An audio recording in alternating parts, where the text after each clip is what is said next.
All right, Ukraine is going through a humanitarian crisis with the ongoing war. The NGO Building Ukraine Together is working on the ground, evacuating people, providing shelter, as well as supplying defense forces with equipment. We're just speaking earlier on to Director Yoko Dudula, who joins me now again for this conversation. Yoko, I apologize for the break in communication there. But let's just start from the beginning, because you were painting a picture of what's really happening on the ground, the reality that is faced by many Ukrainians during this war.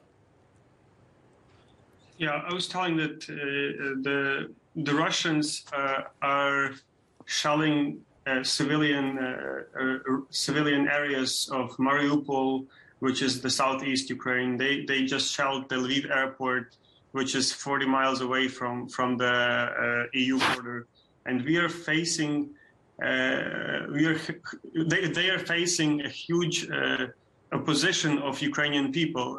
We have territorial defense units around the country of over 150,000 people who just regular civilians like me who joined the forces to protect their families and their cities. Yeah. And what my organization is trying to do also is to provide defensive equipment for them, because the government couldn't manage to immediately supply them with armor vests, with helmets, with other equipment that they need to protect themselves. So we are trying to collect funds and to buy everything abroad from the EU, from the US, from China, and deliver it to the front lines. This is kind of one direction of what we are trying to do, and another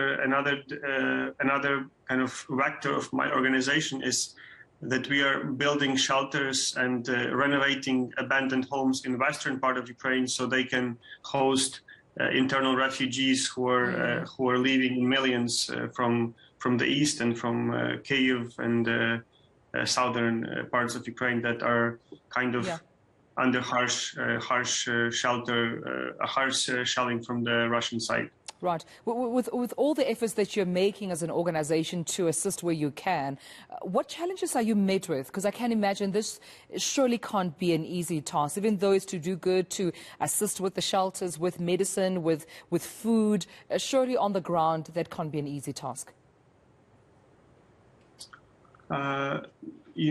I think Ukrainians are very strong in uniting and dealing with problems and challenges when there is a war or something like that. And millions of Ukrainians from around the world, from Ukraine, they have came together and provided humanitarian assistance. They hosted millions of people in the western and central regions of Ukraine.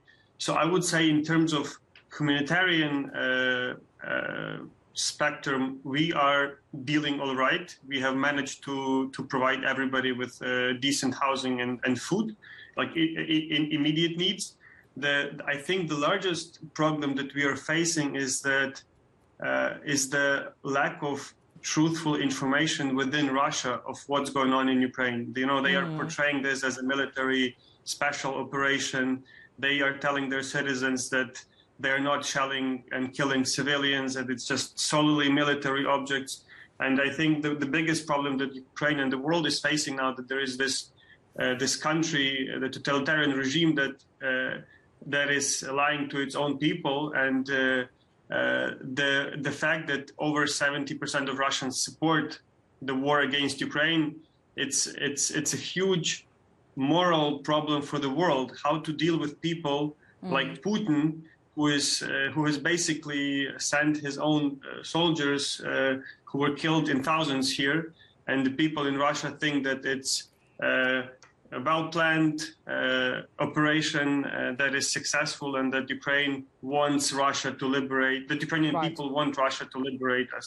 So I think that's the biggest challenge, that we're trying to break through this wall and to make Russia, because for Ukraine, the victory would be a democratic Russia. All right. And we are hoping that, by our victory, we will make the Putin's regime fall apart, and hopefully Russia becoming a part of a civilized and democratic world. Well, I appreciate you speaking to us this morning, Jurgen, also just highlighting the work that you're also doing in terms of, bridging the gap in the humanitarian crisis currently in Ukraine. Ukrainian NGO Building Ukraine Together's director, Yoko Tudula, thank you so much for your time this morning.